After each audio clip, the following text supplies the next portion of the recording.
The Filipino adverb of manner tahimik means quietly in English.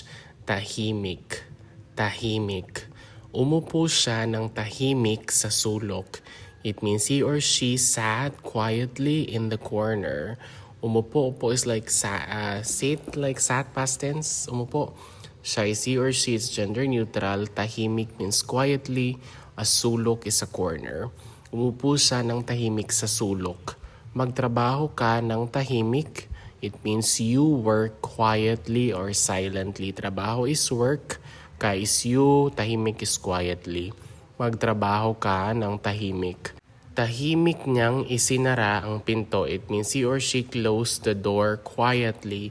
Tahimik is quietly, isinara is like closed. Sara is the root word, close, and then a pinto is a door.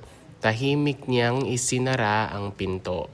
Tahimik niyang tinanaw ang dagat. It means he or she gazed or looked at the sea quietly. Tahimik is quietly niya is he or she, gender neutral.